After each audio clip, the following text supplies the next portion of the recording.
नमस्कार शिक्षक बंधू भगिनींनो, मी प्राध्यापक SP तुपे सर माय ॲम्बिशियस या यूट्यूब चॅनलवर आपणा सर्वांचं सहर्ष स्वागत करतो।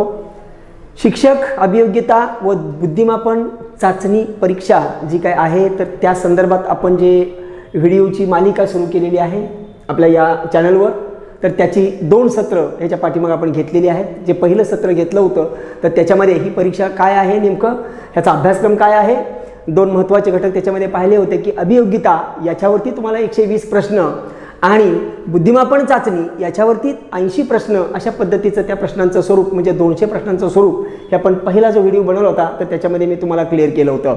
आणि त्याच्यानंतर त्या अभ्यासक्रमाचं थोडंसं ॲनालिसिस केलं होतं आणि त्याच्यानंतरचा जो 2 नंबरचा व्हिडिओ बनवला होता तर त्या सत्रामध्ये बुद्धिमापन चाचणी हे जे 80 प्रश्न त्याच्यावरती विचारणार होते तर त्याच्यामध्ये त्याचा जो काही घटक आहे त्या घटकामध्ये असणारे म्हणजे बुद्धिमापन चाचणी याच्यामधील सगळे घटक आपण पाठीमागच्या सत्रामध्ये पाहिलेले आहेत। आणि आजचे जे सत्र आहे तर त्याच्यामध्ये आपण अभियोग्यता क्षमता चाचणी हा जो घटक आहे 120 प्रश्न त्याच्यामध्ये विचारले जातात तर त्याचा अभ्यासक्रम काय आहे आणि त्याचे काय घटक आपल्याला तयारी करायचे आहेत हे आपण आजच्या सत्रामध्ये पाहणार आहोत। तर आपल्याला माहित आहे की अभियोग्यता चाचणी याच्यामध्ये 5 उपघटक विचारलेले आहेत। तर 60 ते 70 प्रश्न हे भाषिक क्षमता तपासण्यासाठी आहेत। म्हणजे भाषिक प्रश्न तुम्हाला असतील, मराठी असेल किंवा हिंदी असेल किंवा उर्दू असेल, इंग्रजी असेल वगैरे। त्यानंतर 50 ते 60 प्रश्न हे तुम्हाला जे विचारले जाणार आहेत तर ते प्रश्न 5 उपघटकामध्ये विभागले गेलेत। 50 ते 60 मध्ये आपल्याला प्रश्न विचारणार आहेत। त्याच्यामध्ये पहिला विभाग होता गणितीय क्षमता, याच्यावरती तुम्हाला काही प्रश्न विचारले जाणार आहेत। त्याच्यानंतर तार्किक क्षमता, त्यानंतर अवकाशीय क्षमता, त्यानंतर कल आणि आवड, आणि 5वा घटक होता समायोजन आणि व्यक्तिमत्व। हे जे 5 उपघटक आहेत पहिल्या व्हिडिओमध्ये मी सगळं क्लिअर केलेलं आहे, त्यामुळे मी आता जास्त वेळ घालवणार नाही। तर त्याच्यामध्ये गणितीय क्षमता हा जो काही विभाग आहे तर त्याचा जे काही अभ्यासक्रम आहे तो आजच्या व्हिडिओमध्ये आपल्याला पाहायचा आहे। आणि बाकीचे जे 4ची मी नावं घेतली, कुठली नावं घेतली तर अवकाशीय क्षमता, तार्किक क्षमता, समायोजन, व्यक्तिमत्व आणि कल आणि आवड, तर हे सगळे आपलं जे काही बुद्धिमापन आहे ना त्याच्याशीच रिलेटेड आहेत। पाठीमागच्या व्हिडिओमध्ये मी तुम्हाला क्लिअर केलं होतं की मानवी मेंदूमध्ये 2 प्रकारच्या पॉवर्स म्हणजेच मेमरीज असतात, एक असते स्टोअर मेमरी आणि दुसरी लॉजिकल मेमरी। तर बहुतांश हा सगळा सिलेबस आहे ना तो जास्तीत जास्त लॉजिकल मेमरीमध्ये ओढला जातो। तर आजच्या या सत्रामध्ये फक्त आपण गणितीय क्षमतेमध्ये म्हणजे गणिताचे नेमके कोणते घटक आहेत हे आपण फक्त आज त्याची ओळख करून घ्यायची आहे। आणि मग ही मालिका सुरू केलेली आहे म्हणजे स्टेप बाय स्टेप मी तुम्हाला त्या अभ्यासक्रमामध्ये कशी गणित आली होती 2017ला जो पेपर झाला होता, म्हणजे एकच ऑनलाईन पेपर झालेला आहे 2017ला, त्यानंतर आता अभियोग्यता झालेली नव्हती कारण मध्ये हा लॉकडाऊनचा पिरियड वगैरे आपल्याला सगळं माहीत आहे। तर आता जी परीक्षा होणार आहे तर त्यासाठी आपल्याला जी परीक्षा झाली होती 2017ला ते ज्या लेवलचे प्रश्न त्यांनी विचारले होते, ज्या पद्धतीने विचारले होते तर त्याचा आपल्याला व्यवस्थित सर्वे करून मग आपल्याला पुढची तयारी करावी लागणार आहे। आणि त्या अनुषंगानं आपण ही जी मालिका आहे व्हिडिओची ते सुरू केलेली आहे। तर आज पाहूयात आपण जी गणितीय क्षमता आहे, गणितीय क्षमता, तर याच्यामध्ये कोणकोणते घटक विचारले गेले होते। तसे भरपूर घटक आहेत गणितीय क्षमतेमध्ये, परंतु 2017च्या पेपरचं जेव्हा सर्वे केला किंवा ॲनालिसिस केलं तर त्याच्यावरून जे घटकावरती प्रश्न विचारले गेले, कदाचित एखाद्या घटकावरती 1 प्रश्न विचारला आहे, एखाद्या घटकावरती 2 प्रश्न विचारले आहेत, 3 प्रश्न विचारले आहेत, कारण एकूण 23 पेपर झाले होते। फक्त काठिण्य पातळी शक्यतो समांतर ठेवण्याचा प्रयत्न त्यांनी केला होता, तरीसुद्धा एका दुसऱ्या प्रश्नामध्ये सर नकर होतच राहते, कारण ज्यावेळेला एकाच पदासाठीचे अनेक पेपर घेतले जातात ऑनलाईन सिस्टीममध्ये त्यावेळेला कदाचित एखाद्याच्या वाट्याला 4-2 प्रश्न अगदी हेवीसुद्धा येऊ शकतात, एखाद्याच्या वाट्याला काही सोपेसुद्धा प्रश्न येऊ शकतात। तर बघूयात आपण तर गणितीय क्षमतेमध्ये गणित या विभागामध्ये आपल्याला कोणकोणते घटक महत्त्वाचे आहेत। तर त्याच्यामध्ये पहिला जो घटक आहे आणि तो आहे संख्या। ह्या संख्या घटकावरती प्रश्न विचारले होते। आता तो घटकाचं मी जेव्हा व्हिडिओ बनवेन त्याला तुम्हाला त्याचे जे काही मॉडेल आहे म्हणजे त्याच्यामध्ये काय काय येतं, उपघटक कोणते आहेत, कसे प्रश्न विचारले जातील हे सगळं आपण सविस्तर पाहायचं आहे। फक्त आजच्या व्हिडिओचा उद्देश एवढाच आहे की कोणते घटक आपल्याला परीक्षेला अपेक्षित आहेत एवढंच आज आपण पाहायचं आहे। त्यानंतर 2 नंबरचा जो घटक आहे ती गणितीय क्रिया, ज्याला आपण गणिती क्रिया म्हणतो। गणिती क्रिया याच्यामध्ये तुम्हाला गणितीय क्रिया याच्यावरती प्रश्न विचारतील. म्हणजे त्याच्यामध्ये असेल बेरीज असेल, बेरीज, वजाबाकी, गुणाकार, भागाकार. चिन्हाच्या सहाय्याने लिहितो. म्हणजे थोडक्यात बेरीज, वजाबाकी, गुणाकार आणि भागाकार. म्हणजे ह्याच्यावरती गणिती आकडेमोड जी करावी लागते तर त्याच्यावरती हा नंबर 2चा आहे. तर तिसरा जो आहे तो विभाज्यतेच्या कसोट्या, विभाज्यतेच्या कसोट्या, विभाज्यतेच्या कसोट्या. त्यानंतर लसावी मसावी, लसावी आणि मसावी या घटकावरती तुम्हाला प्रश्न विचारू शकतील.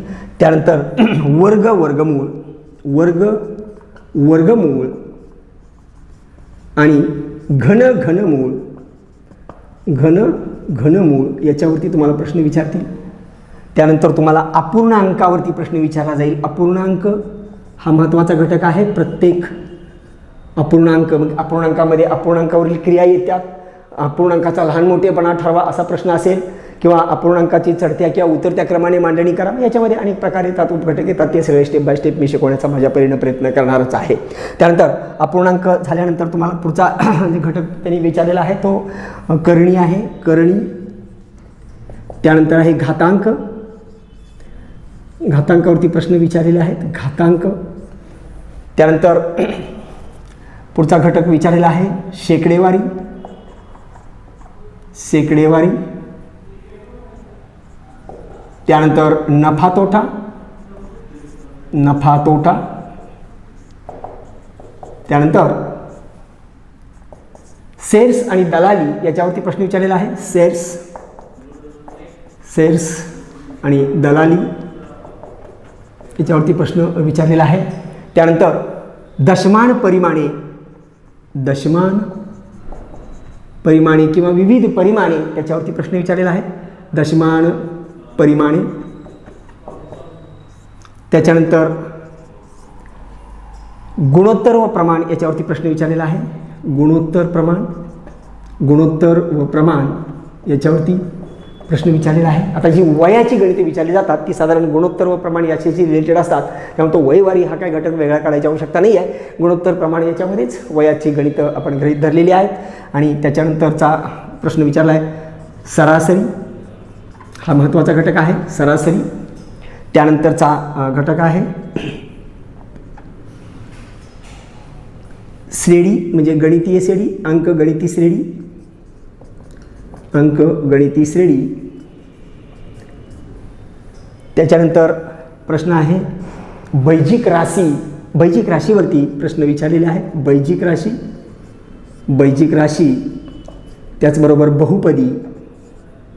हे छोटे छोटे घटक आहेत परंतु त्याच्यावरती उदाहरणं विचारलेलं आहे. बहुपदी.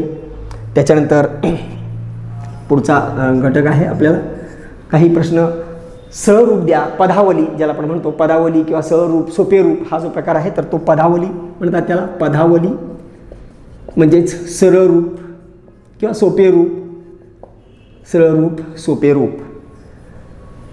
त्यानंतर पुढचा घटक आहे काही प्रश्न भूमितीशी रिलेटेड आपल्याला विचारले जातात, पण मी जे शेवटी घ्यायला लागलो आहे ते महत्त्वाचे 2-3 आहेत की त्याच्यावरती हमखास प्रश्न आहे. आणि ते म्हणजे काळ, काम आणि वेग. हा घटक काळ, काम, वेग आणि वेग, वेळ, अंतर. काळ, काम, वेग आणि वेग, वेळ, अंतर. वेग, वेळ आणि अंतर. ह्या घटकामध्ये इथल्या काळ आणि वेळ ह्याचे वेगवेगळे अर्थ आहेत. ते त्या आपण अभ्यासक्रम जेव्हा आपण घेऊ तर त्यावेळेला मी त्याचं क्लिअर करेन तुम्हाला की याच्यामध्ये काय फरक आहे. आणि त्यानंतर पुढचा जो घटक आहे आपल्याला तर त्याच्यामध्ये तुम्हाला भूमितीय काही प्रश्न विचारले जाणार आहेत. भूमितीय संबोध, म्हणजे त्यामध्ये मग सगळे भूमितीचे नियम जे आहेत, भूमितीय संबोध. मग याच्यामध्ये त्रिकोण, समांतर रेषा, त्याचे काही गुणधर्म असतील, हे सगळे गुणधर्म तिथे येतात. भूमितीशी रिलेटेड सगळं बिंदू, रेषा, किरण वगैरे ते सगळं विस्ताराने आपण पुढं पाहत जाणार आहोत. तुम्ही फक्त या चॅनलला अटॅच राहा, चॅनलला सबस्क्राईब करा. आणि तुम्ही जे काय मी व्हिडिओ तुम्हाला दररोजच्या अपलोड करण्याचा प्रयत्न करत असतो, काही तांत्रिक कारणास्तव जर एखादा व्हिडिओ थोडा अपडेट करायला थोडा वेळ झाला तरीसुद्धा शक्यतो आम्ही प्रयत्नवादी असतो. बरीच मोठी टीम याच्या पाठीमागं कार्य करत असते. त्यामुळे आम्ही आमच्या परीनं व्यवस्थित तुम्हाला वेळच्या वेळेला ते पोच करण्याचा प्रयत्न आमचा असेल आणि तुमचाही आम्हाला प्रतिसाद अपेक्षित आहे. तर तुम्ही तुमच्या मित्रांनाही सांगा किंवा आणि काही कोण नातेवाईक असतील तर त्यांनाही तुम्ही सांगू शकता. तर भूमितीय संबोध ह्याच्यावरती काही प्रश्न आपल्याला करायचे आहेत. त्यानंतर दुसरा जो प्रकार आहे तो आहे पायथागोरस. पायथागोरसवरती प्रश्न येतात. पायथागोरसचा सिद्धांत किंवा पायथागोरसचे प्रमेय त्याला आपण म्हणू. त्रिकोणमितीवरती प्रश्न विचारतात.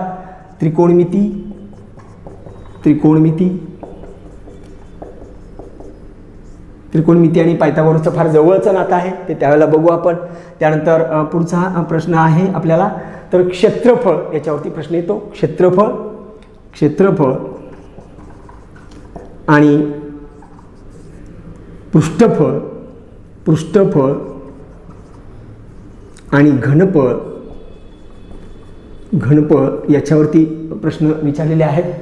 आता हे एवढे घटक सापडल्यानंतर आणखी काही कूट प्रश्न वजा, म्हणजे जो तो एखाद्या कुठल्या घटकामध्ये तो समाविष्ट होत नाही आहे, कूट प्रश्न असतो, तो थोडंसं लॉजिक वापरावं लागतं किंवा 2-3 गुणधर्मांचा वापर करून प्रश्न सोडवावा लागतो. तर अशा पद्धतीचे काही प्रश्न की जे आपण संकीर्ण गणित त्याला असं नाव दिलेलं आहे, म्हणजे शेवटचा तो जो घटक आहे त्याला आपण संकीर्ण गणित, म्हणजे ते कॉमनमध्ये तो प्रश्न असेल. काही प्रश्न पर्टिक्युलर त्या घटकावरती असतील, त्या गुणधर्मावरती असतील. तर अशा पद्धतीनं म्हणजे हा जो 26वा घटक आहे तर तो आहे एक संकीर्ण गणित त्याला आपण म्हणू. म्हणजे त्याच्यामध्ये तुमचं कूट प्रश्न वगैरे हा सगळा भाग येऊ शकतो. तर हे फक्त गणितीय क्षमता तपासण्यासाठी एवढे घटक आपल्याला करायचे आहेत. आणि त्याचबरोबर म्हणजे 50 ते 60 प्रश्न जे विचारले जाणार आहेत त्याच्यामध्ये हे गणिताचा भाग आहे. त्याच्यामध्ये जे दुसरे अजून 4 घटक आहेत तेही आपण क्लिअर केलेले आहेत, पण ते जास्तीत जास्त बुद्धिमापनाशी रिलेटेड आहेत.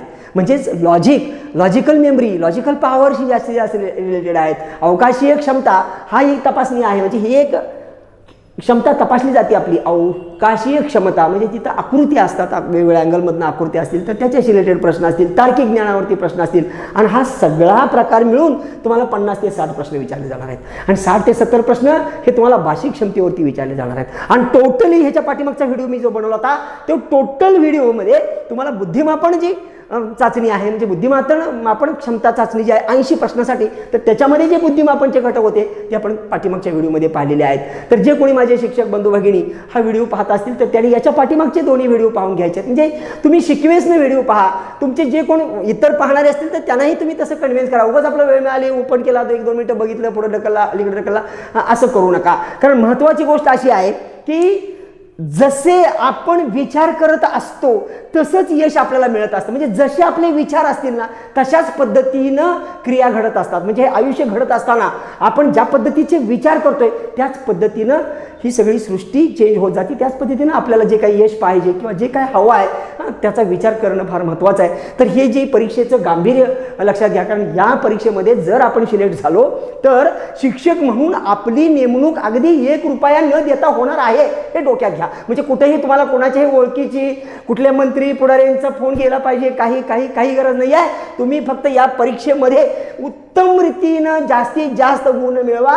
ती जी काही निवड प्रक्रिया आहे त्याच्यामध्ये तुम्ही जर का पात्र ठरला तर तुम्ही शिक्षक म्हणून रुजू होता. आणि मग शिक्षक म्हणून रुजू झाल्यानंतर जे काही आपल्याला मिळणार आहे म्हणजे आपल्या आवडीचं काम, त्याचा पेमेंट, त्याची रिटायरमेंटपर्यंतचं आपल्याला जे काही इन्कम मिळणार आहे, त्यानंतर रिटायरमेंट झाल्यानंतर जी काही रक्कम मिळते, ह्या सगळ्या गोष्टी शेवटी मी गणिताचा शिक्षक आहे आणि मी काय आकड्या सांगत नाही आहे, पण तुम्ही त्याची आकडेवारीत जर नोंदी घेतल्या तर तुमच्या लक्षात येईल की एवढा आपला तिथं आयुष्य आपलं बसणार आहे. आपलं त्यासाठी आपल्याला काही थोडे दिवसासाठी आपली वेळ आणि आपली जी काही क्षमता आहे, जी काही मला निसर्गानं क्षमता पॉवर दिलेली आहे, प्रत्येकाला दिलेली असती, ती फक्त थोडीशी डेव्हलप करून त्याचं प्रॉपर पद्धतीनं वापर करून जिथं जमत नसेल तिथं तज्ज्ञांचं मार्गदर्शन घेऊन तुम्ही जर तेवढा तुम्ही चिकाटी ठेवली आणि थोडंसं कष्ट घेतलं, वेळेचं व्यवस्थित प्लॅनिंग केलं तर 100% तुम्ही शिक्षक म्हणून निवड होऊ शकता.